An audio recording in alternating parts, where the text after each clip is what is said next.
ఇసుక బస్తాలేసి నీళ్లు ఇంట్లోకి రానియకుండా కాపాడుకొచ్చే ప్రయత్నం చేశారని గాని, చివరికి ఆ పక్కన ఉన్నటువంటి అన్ని కరకట్ట బ్యాక్ సైడ్ ఉన్నాయని మునిగిపోయినాయి అని కానీ మంత్రి సత్యనారాయణ స్వయంగా వీడియో పెట్టేదాకా చాలా మంది తెలియదు. అవును, ఇప్పటికీ ఆ ఫోటోలో చూస్తుంటే మొత్తం ఆ లోపల ఎక్కువ చెట్లే ఉంటాయి, అవన్నీ కూలిపోయినాయి, లోతు నీళ్లు వచ్చినాయి.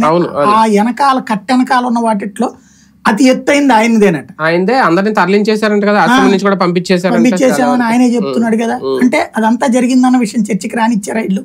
అదే కదా, రానిలేదు కదా. అక్కడ సక్సెస్. అట్లాగే అమరావతి లోపల మునిగిని అన్నటువంటి చర్చకి రానిచ్చారా?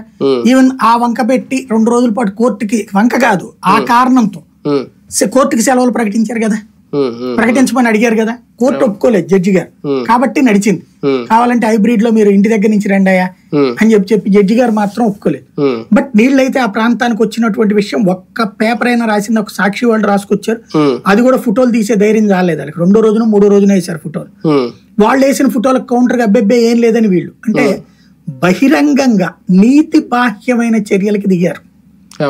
నీతి బాహ్యమైన చర్యలు ఒకటి, జగన్ చేసినటువంటి నీతి బాహ్యమైన చర్య ఏంటంటే ఇదేదో తమనే గుద్దే, ఏది నీళ్లను తీసుకొచ్చి ఇటు వదిలేసి చంద్రబాబుని కాపాడుకోవడానికి అనేది అతను చేస్తున్నారు. వీళ్ళ నీతి బాహ్యమైన చర్య ఏంటంటే అమరావతిలో మునగలేదు అని చెప్పి అక్కడ హైకోర్టు దగ్గర బానే ఉంది రోడ్డు, ఇదిగో చూసుకోండి అని చెప్పేసి దానికి కౌంటర్ గా